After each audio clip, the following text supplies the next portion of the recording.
അപ്പോൾ ഇന്നലെ അപ്പച്ചൻ പറയുണ്ടായി ഇവിടെ വന്നപ്പം പിന്നെ വാതിൽ ഞാൻ ഒരിക്കലും കുറ്റിയിടാറില്ല. എന്നാവും വന്നേന്ന് നമുക്ക് ഉറപ്പ് പറയാൻ പറ്റില്ല. അവൻ വരുമ്പോൾ ഇവിടെ വന്ന് അപ്പച്ചാന്ന് പറഞ്ഞ് വിളിച്ചുകൊണ്ടാ കയറി വരാറുള്ളൂ. അപ്പം വാതിൽ കുറ്റിയിടാറില്ല. ഇനി നമുക്ക് ധൈര്യമായിട്ടും കുറ്റിയിടണമല്ലോ എന്ന് ഇന്നലെ എന്നോട് പറഞ്ഞു ഇവിടെ വന്നു കഴിഞ്ഞപ്പോൾ. വേദന ഉണ്ടാക്കുന്നൊരു വാക്കായിപ്പോയി. എൽദോസ് ആയിരുന്നില്ലേ വീടിൻ്റെ ഒരു അത്താണി? അതെ ആയിരുന്നു, എൽദോസ് ആയിരുന്നു അത്താണി. കാരണം 2 കാരണന്മാരേ ഉള്ളൂ, അവർക്ക് വേറെ ആരും ഇനി ആശ്രയിക്കാനില്ല. അത് ഒരു ഭയങ്കര ദുഃഖകരമായ കാര്യമാണ്. ഇനി അതുങ്ങൾക്ക് എന്ത് സർക്കാർ ചെയ്യുമെന്ന് ഞങ്ങൾക്കറിയത്തില്ല. എന്തെങ്കിലും ചെയ്താൽ അത് ഉപകാരം. ഇനി ആർക്കും ഞങ്ങളുടെ നാട്ടിലിങ്ങനെ വരാതിരിക്കാൻ വേണ്ടി സർക്കാർ അതിന് വേണ്ടി പ്രവർത്തിക്കട്ടെ എന്നാണ് ഞങ്ങൾക്ക് പറയാനുള്ളത്.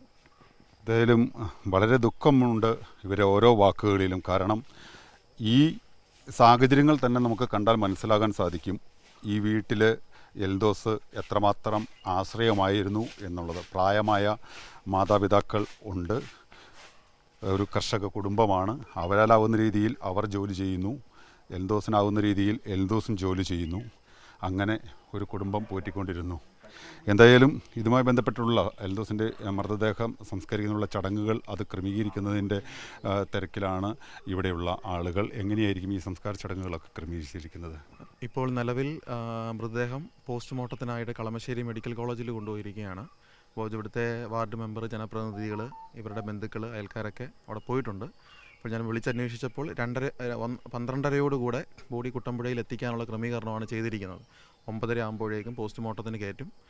അതിനുശേഷം 12:30 ഇവിടെ ബോഡി എത്തിക്കും. നമുക്ക് ഈ ഭവനത്തിൽ 2 മണിക്ക് ഭവനത്തിൽ വെച്ചുള്ളതായ സംസ്കാര ശുശ്രൂഷ ആരംഭിച്ച് 2:30 സമീപമുള്ള ഉരുളന്തണ്ണി മാർത്തോമ പള്ളിയിലേക്ക് മൃതദേഹം കൊണ്ടുപോകും.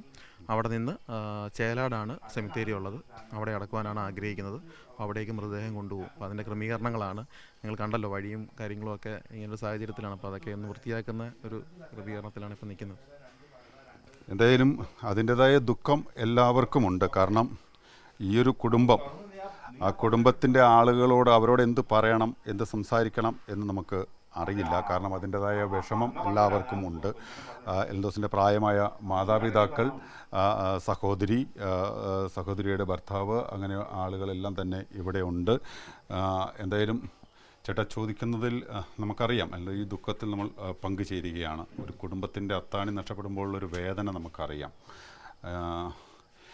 നിങ്ങളുടെ ദുഃഖത്തിൽ നമ്മൾ പങ്കുചേരുന്നു. സർക്കാർ ഏതെങ്കിലും രീതിയിലുള്ള സഹായം അല്ലെങ്കിൽ എന്ത് ഇടപെടൽ നടത്തും എന്നുള്ളത് പറഞ്ഞിട്ടുണ്ട്? ഇന്നലെ സർക്കാർ അവരുടെ ഇടപെട്ട് സാമ്പത്തിക സഹായത്തിൻ്റെ കാര്യമൊക്കെ പറഞ്ഞിട്ടുണ്ടായിരുന്നു. അപ്പോൾ അത് കിട്ടുമെന്ന് പ്രതീക്ഷിക്കുന്നു. അതിലുപരി നമ്മുടെ ഈ നാട്ടിൻ്റെ ഒരു വികാരം, ഒരു പ്രശ്നമാണ് ഈ ഒരു ആനയെ സംബന്ധിച്ചുള്ള പ്രശ്നങ്ങൾ. അതിന് പോംവഴിയായിട്ട് ഉന്നതമായിട്ടുള്ള ഒരു കാര്യങ്ങൾ ചെയ്യണം. അത് അടിയന്തരമായിട്ട് ചെയ്യേണ്ടതാണ്. കാരണം കുഞ്ഞു കുട്ടികൾ മുതൽ വലിയവർ വരെ നടന്നു പോകുന്ന വഴിയാണ്. അപ്പോൾ ഇവിടെ ഒരുപാട് ശ്രദ്ധിച്ചാണ് ആളുകൾ നടന്നു പോകുന്നത്. എങ്കിൽ കൂടി ആദ്യമായിട്ടൊരു സംഭവമാണെന്നാണ് ഞാൻ അറിഞ്ഞു കേട്ടത്. അപ്പോൾ ഇനി ഇവിടെ ഇങ്ങനെ ഒരു തരത്തിലുള്ളൊരു സംഭവം ഉണ്ടാവാതിരിക്കട്ടെ എന്ന് ഞാൻ പ്രാർത്ഥിക്കുക.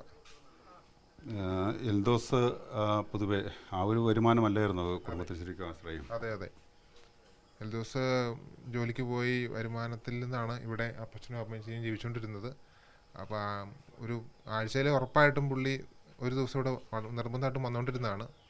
എങ്ങനെയായാലും വരും, ഇല്ലെങ്കിൽ 15 ദിവസം കൂടുമ്പോൾ ഉറപ്പായിട്ടും വരും. ആ വരുന്നത് കൃത്യത എന്ന് വരും, ഇന്ന ദിവസം വരും എന്നൊന്നും പറയാറില്ല. ഡ്യൂട്ടിയുടെ സ്വഭാവം പോലും ഇരിക്കും. അപ്പോൾ ഇന്നലെ അപ്പച്ചൻ പറയുണ്ടായി ഇവിടെ വന്നപ്പം വാതിൽ ഞാൻ ഒരിക്കലും കുറ്റിയിടാറില്ല. എന്നാവും വന്നേന്ന് നമുക്ക് ഉറപ്പ് പറയാൻ പറ്റില്ല. അവൻ വരുമ്പോൾ ഇവിടെ വന്ന് അപ്പച്ചാന്ന് പറഞ്ഞ് വിളിച്ചുകൊണ്ടാ കയറി വരാറുള്ളൂ. അപ്പം വാതിൽ കുറ്റിയിടാറില്ല. ഇനി നമുക്ക് ധൈര്യമായിട്ടും കുറ്റിയിടണമല്ലോ എന്ന് ഇന്നലെ എന്നോട് പറഞ്ഞു ഇവിടെ വന്നു കഴിഞ്ഞപ്പോൾ. വേദന ഉണ്ടാക്കുന്നൊരു വാക്കായിപ്പോയി. തീർച്ചയായും. എന്തായാലും ഇത്തരം ഒരു വിഷമഘട്ടങ്ങൾ തന്നെയാണ്, ആ വിഷമഘട്ടങ്ങളിലൂടെ തന്നെയാണ് ഓരോ ആളുകളും കടന്നു പോകുന്നത്. ബന്ധുക്കളും നാട്ടുകാരും എല്ലാവരും അങ്ങനെ തന്നെയാണ്. കുടുംബാംഗങ്ങളോടൊപ്പം നിന്ന് അവരെ ആശ്വസിപ്പിക്കുക എന്നൊരു വഴി മാത്രമേ നമുക്ക് മുന്നിൽ ഉള്ളൂ. ബാക്കി ഇനി മറ്റൊരു ദുരന്തം ഇതുപോലെ ആർക്കും ഉണ്ടാകരുത് എന്നുള്ള ഒരു ആഗ്രഹം, ഒരു പ്രാർത്ഥന, ഒരു നിർദ്ദേശം അതുകൂടി അധികൃതർക്ക് മുന്നിൽ വയ്ക്കുകയാണ്. എൽദോസിൻ്റെ വീട്ടിൽ നിന്ന് ക്യാമറ പേഴ്സൺ ബിൽസൺ കളരിക്കലിനൊപ്പം സിജോ വർഗീസ്, മീഡിയ 1.